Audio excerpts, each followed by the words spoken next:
Children, today we will study the lesson Silk Road. This chapter is written by Nick Middleton. What is Silk Road, children? This is a road which is connecting India to China, and here this is a travelogue which gives an account of Nick's journey from Ravu to Mount Kailash. So the title is based on the Silk Road that was used for trading silk with China, and many. This chapter is written by Nick Middleton. He was born in 1960. He is a British physical geographer and supernumerary fellow of St. Anne's College, Oxford. He specializes in desertification. Nick Middleton was born in London, England.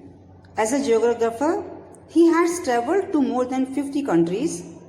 Going to Extreme is a television program for Channel 4 about extreme lifestyles in which Middleton experiences life in the hostile conditions other cultures must endure. So the author was an academician, so hence he undertook this journey for the purpose of education.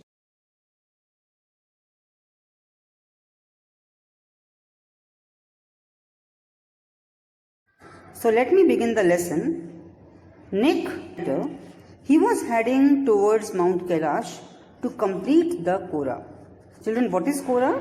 Kora is a type of pilgrimage and meditative practice followed by Tibetan Buddhist as it is their tradition. So when Nick was leaving Ravu, Lamo gifted him a long-sleeved sheepskin coat as a parting present. Seaton, Daniel and the narrator, they got in the car and took a shortcut to get off the Chang Teng. Seaton took the route that would take them directly towards Mount Kailash during their journey. So during the journey, the scenery changed from vast open plains where only a few gazelles could be seen to the grassy fields. They saw a great herd of wild ass rushing towards them. They moved in tight formation in the very skillful way. The trio saw nomads tending to their flocks. Sometimes people would stop and stare at the car and wave at them. Nomads' tents were usually guarded by the huge black dog called Tibetan Mastiffs. Seaton had to swerve the car when the dog sped directly towards it. The narrator described these Seaton Mastiffs as shaggy monsters that were blacker than the darkest night. Nick recalled that Tibetan Mastiffs were popular in China's imperial courts as hunting dogs. In ancient times, they were brought from Tibet as a tribute. As they moved on, the trio saw a snow-capped mountain and a river clogged with ice. The turns became sharper and the ride bumpier. The mountain rocks were covered with patches of bright orange lichen. The narrator, along with his companions, was at 5,210 meters above the sea level, but they had to stop because the road was covered with snow for about 15 meters. It was very dangerous, but not because of its depth, but it was dangerous because the top layer was very slippery. Daniel, Nick and Seaton got down and they flung dirt across the frozen surface. This enabled Seaton to drive through the snow without much difficulty. 10 minutes later, they stopped at the another blockage, but Seaton drove through the steep slopes and rocky pathways like an expert person. Nick's head began to throb at 5,400 meters above the sea level, and it took a lot of water to help his ascent. There was a landmark at 5,515 meters above the sea level. It was decorated with white silk scarves and ragged prayer flags. Following the tradition, they took a route of the carrion. Nick's had stopped throbbing. When they moved down the other side of the pass, they stopped for lunch and had noodles inside the canvas tent. The plateau was covered with a layer of salt, brackish lakes, vegetations of the Thais Ocean. Nick and Seaton bid Daniel farewell. As he was going back to Lhasa, Seaton and Nick reached a small town named Hor. It was grim and miserable place. There was no vegetation inside and the whole town was covered with dust and rocks. Hor was located on the shore of the lake Mansarovar, which is Tibet's holiest river. Now Nick and Seaton stayed at the guest house in the Darchan. The narrator had trouble breathing as they were 4,760 meters above the sea level. Nick was drifting off to sleep, but suddenly he woke up because his chest felt heavy. He sat up. This gave him instant relief, but when he tried to sleep again, he felt the same thing. He was not gasping for breath like before. Instead, this time, a voice inside him told him that if he slept, he might never wake up again. Seaton took Nick to the doctor at the Darchan Medical College. The doctor looked at any other Tibetan with a thick pullover and a woolly hat. He neither had any medical equipments nor wore a white coat, as usually we find in our nearby areas or in other cities.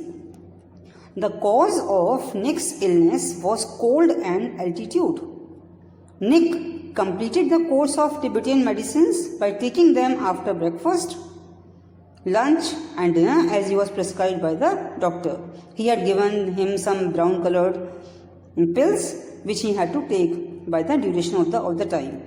When he got better, Seaton left for Lhasa because he cared about his business. So, as a Buddhist, it did not matter to Seaton if Nick would have died. But his death would have been bad for his business.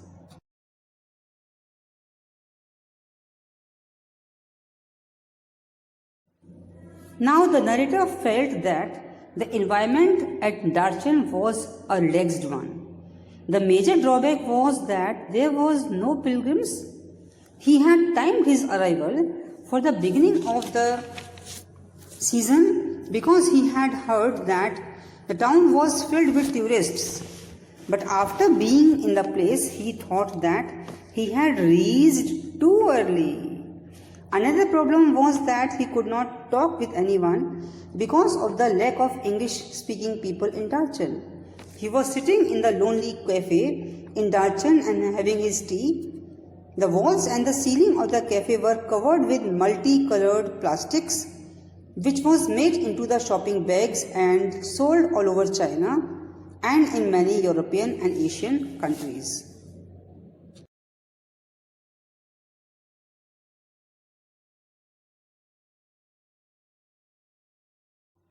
Now children, let us discuss about the difficult word meanings which are used in the lesson.